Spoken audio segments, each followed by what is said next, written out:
সব জল্পনা কল্পনার অবসান ঘটিয়ে শেষ পর্যন্ত মুক্তি পেতে যাচ্ছেন হেফাজতে ইসলামের কেন্দ্রীয় কমিটির সাবেক যুগ্ম মহাসচিব এবং ঢাকা মহানগরীর সাধারণ সম্পাদক মাওলানা মামুনুল হক। তার বিরুদ্ধে চলমান ২৮টি মামলার মধ্যে ১১টিতে জামিন পেয়েছেন তিনি। বাকি মামলাগুলোতেও জামিন প্রক্রিয়াধীন আছে। সরকারও ইতিবাচক মনোভাব দেখাচ্ছে বলে ইঙ্গিত দিয়েছেন হেফাজতে ইসলামের নেতারা। তাহলে কি খুব তাড়াতাড়ি মুক্তি পাচ্ছেন হেফাজতের এই প্রভাবশালী নেতা? জানাচ্ছেন মোহাম্মদ সোহাগ বিশ্বাস।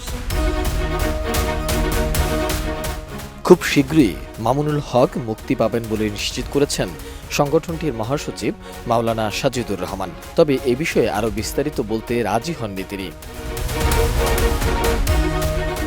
এর আগে গত ১১ মার্চ মামুনুল হকের মুক্তির বিষয়ে আলোচনা করতে স্বরাষ্ট্রমন্ত্রী আসাদুজ্জামান খান কামালের সঙ্গে বৈঠক করেন হেফাজত নেতারা।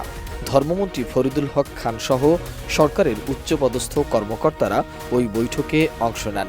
বৈঠক শেষে গণমাধ্যমকে দেয়া সাক্ষাৎকারে সংগঠনটির মহাসচিব মাওলানা সাজিদুর রহমান দাবি করেছিলেন, মাওলানা মামুনুল হকের মুক্তির বিষয়ে সহযোগিতার আশ্বাস দিয়েছেন স্বরাষ্ট্রমন্ত্রী। সে সময় তিনি আরও বলেছিলেন, ঈদ উল ফিতরের আগে মাওলানা মামুনুল হকের জামিন ও মামলা প্রত্যাহারের আশ্বাসও দিয়েছেন মন্ত্রী। কিন্তু এবার যদি এই আশ্বাস বাস্তবায়ন না হয় তাহলে আমরা কর্মসূচি দেব বলেও স্বরাষ্ট্রমন্ত্রীকে জানিয়ে এসেছিলেন তারা। এদিকে গত ২৪ এপ্রিল ৩ মামলায় জামিন পান মাওলানা মামুনুল হক। ২০০৩ সালে মতিঝিল থানার ১ মামলায় ও ২০২১ সালের পল্টন থানার ২ মামলায় জামিন পেয়েছেন মামুনুল হক। তার বিরুদ্ধে ঢাকা ও ঢাকার বাইরে একাধিক মামলা রয়েছে। ওইসব মামলায় জামিন পেলেই তিনি কারামুক্ত হতে পারেন।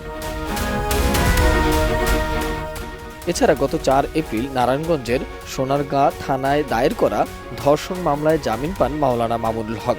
এর আগে গত ৫ ফেব্রুয়ারিতে আরও ২ মামলায় জামিন পেয়েছেন তিনি। ২০২৩ সালের ৩ মে ৫ মামলায় হাইকোর্ট থেকে স্থায়ী জামিন পান মাওলানা মামুনুল হক। দেখা গেছে সব মিলিয়ে বর্তমানে অন্তত ১১টি মামলায় জামিনে আছেন হেফাজতের এই নেতা। ডিজাইন, এলিগেন্স, বিউটি, সেরা পণ্য সবার জন্য জেভিকো। ২০২১ সালের ৩ এপ্রিল নারায়ণগঞ্জের সোনারগাঁয়ের রয়্যাল রিসোর্টে এক নারীর সঙ্গে হেফাজত নেতা মামুনুল হককে অবরুদ্ধ করেন স্থানীয় আওয়ামী লীগ নেতাকর্মীরা। পুলিশ ঘটনাস্থলে গিয়ে তাকে জিজ্ঞাসাবাদ করতে শুরু করে।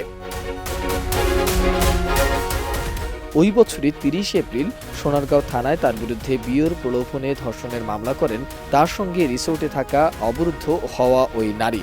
যদিও ওই নারীকে তার স্ত্রী হিসাবে দাবি করে আসছিলেন শুরু থেকেই মাওলানা মামুনুল হক। পরে সেসব মামলায় তাকে গ্রেপ্তার দেখিয়েছে পুলিশ। ২০২১ সালে গ্রেপ্তার হওয়ার পর থেকে এসব মামলায় এখন পর্যন্ত কারাগারেই রয়েছেন মাওলানা মামুনুল হক। মোহাম্মদ সোহাগ বিশ্বাস, এটিএন নিউজ, ঢাকা।